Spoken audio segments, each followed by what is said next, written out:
I guess this is a long-winded way for me to ask you, of the receivers that are going to go first two rounds, how many of them are you taking over Keon Coleman? And it's a hard exercise because we never got to see, outside of the first few games, the real Keon Coleman. Much of this year was spent from Keon Coleman kind of just nursing a nagging injury that never really let him run all out in the way that he did against LSU. The LSU game tells you a lot. But if I'm a detractor of Keon Coleman, I say, well, LSU didn't cover anybody all year long. Nobody. Everybody had a career game against LSU's defense. So good job. If I'm a detractor, and it's a fair point to make, it was historically bad on defense. Now, Clemson's defense, however, was very good, and he makes the play of the game and, often proved that no matter who he was facing, his number one attribute is that he catches the ball in traffic. Time and again, he's the man that comes away with the football. Now, that's partly because he's 6'4" and big, 220-ish, 215, 220. He's a big receiver with big hands, and he's a basketball player. Remember, he played at Michigan State, so he can jump. He wins the contested football. That's a big deal in the NFL. You got to be able to do it because you're not going to be running free like you do in college. Dudes are going to be on you. So that's a great stamp of approval for that guy. I want to see what he runs. I need to see what he runs because I think there are some serious questions after the back half of this year about his speed, his overall speed. Yeah, it's a very important combine for him for the 40 purposes. I'm assuming he's going to run it. It feels like every 10 minutes somebody says they're not going to do this. He's not in a position to not run. I agree, but he could push it to pro day. Well, he could do that, but he's got to run at some point. You don't want to go all in on one day. You want to have 2 days to where, your pro day workout is, again, in front of multiple scouts, not just working out from one organization. Yeah. And you could say Indianapolis was a bad day, but here's my 447, or whatever it's going to be. The thing is, that would be the only attribute that I need to see out of Keon because it's not just about catching the ball in traffic. This is the benefit of doing some work with Dominic Robinson last football season, somebody who knows a thing or two about route running versus what a member of the secondary is thinking. He's a bully in how he runs his routes. Mm-hmm. He will step on, like the idea of stepping on toes. That's something that the pros will talk about, receiver coaches. He knows how to do that effortlessly. He knows how to fake with his hips or his shoulders as he's in full sprint and get somebody to bite on a move. Like the dynamics of running a route, he understands. The dynamics of catching a ball in traffic, as you said, of course, he knows how to do very, very well. If he's got any kind of 40, this is where I'm coming from personally. If he's got any kind of 40, that dude's going to play a long, long time. Because a lot of dudes just have speed and they don't know how to do the physical thing. He's got the hard part down to me as a possession receiver. The question is, how much of a burner can he be? And to answer your question about what would you do with Keon, it depends on the team. If you have a 1 entrenched, then you really let him grow as a 2 and get his confidence going. I don't know that I would draft him to be the number 1 right away out of college. There's 3 guys that are going to go for sure ahead of him. Dunizé there at Washington. Rome is a great player, and he's going to go ahead of him. Malik Neighbors is going to go ahead of him. Yeah. Better prospect. Marvin Harrison Jr. is going to go ahead of him. Some people say Brian Thomas Jr. will go ahead of him. So we start getting for Keon into the range of, are you the 5th, 6th, 7th, 8th, 9th best receiver in this draft? That's debatable. In a deep receiver draft. This is not a shot. I mean, people like Troy Franklin at Oregon more than him. Some people think the Mitchell kid at Texas people like more than him. I mean, he's a good player. That's over the top. See what I'm saying? Yeah. But, I mean, the Roman Wilson, the other Roman, that kid at Michigan is a big-time player, body type. So this is all debated. Somebody will fall in love with you or they won't. I think the combine's important. For him especially, I think he's got to interview well. I think he's going to have to run well. If that happens, the other skills are on display. We know that depending on where you rank a prospect going into the combine, it doesn't necessarily pair with where they're drafted. It's about need and who's on the clock when you come up. But Keon is largely thought of to be a top 45 player in the draft. Now, so you just do the math. We'll see. He's not going to fall out of the second round. He's probably a first-round pick, but we don't know.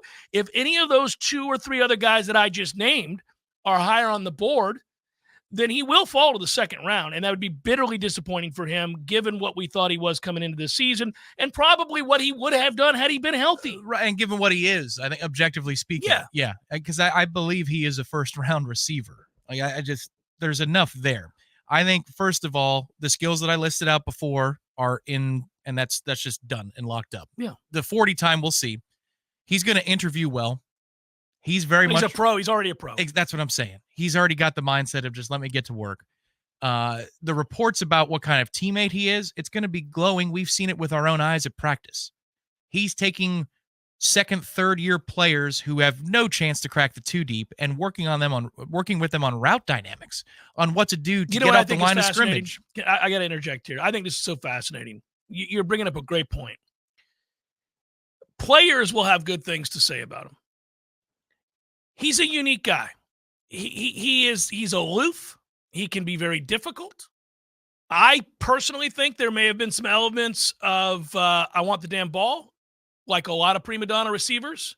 All of the great receivers pretty much are this way. I think there's an element of that to Keon's game. But you're 100% correct when you say no matter what I'm telling you about what I think the negatives are of Keon Coleman, I think you're right. His teammates, if asked, would say, oh, no, we love him. Because we witnessed it at practice.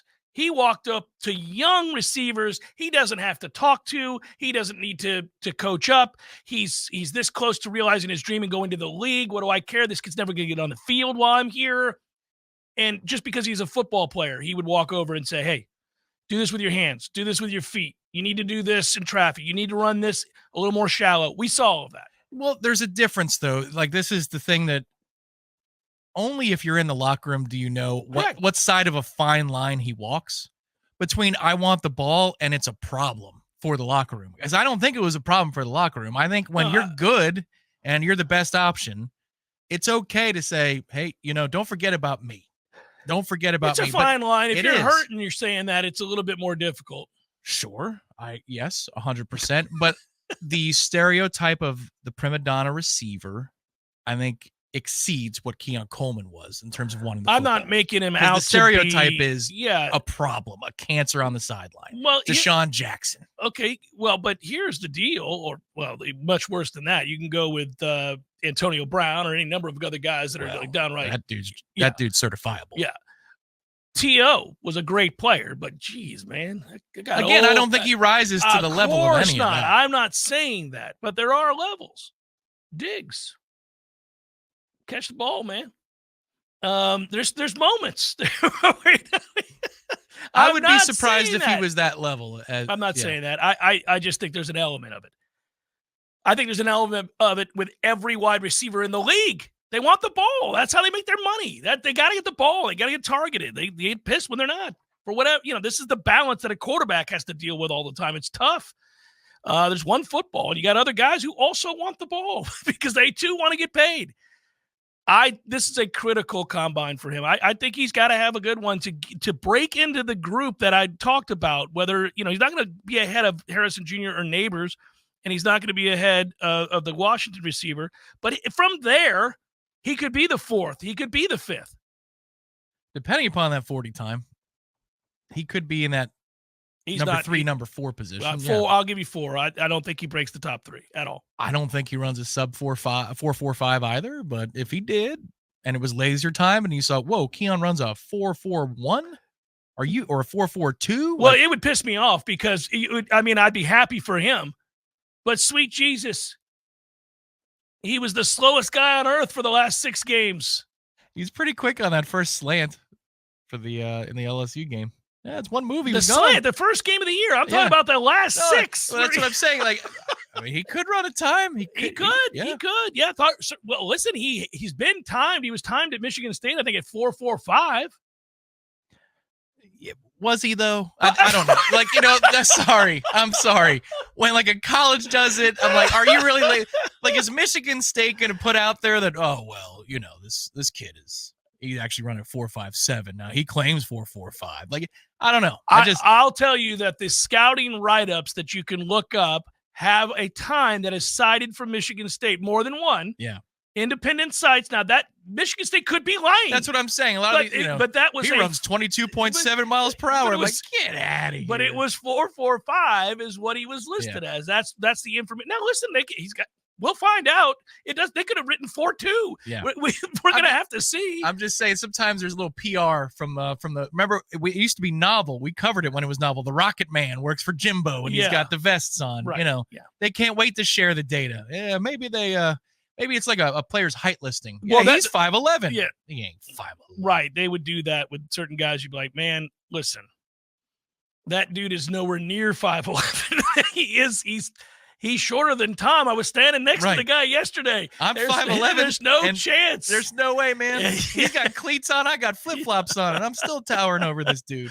Keon's legit tall, though. He's 6'4", so that's real. And we know that's real. He's a tall, big dude. I'm rooting for him.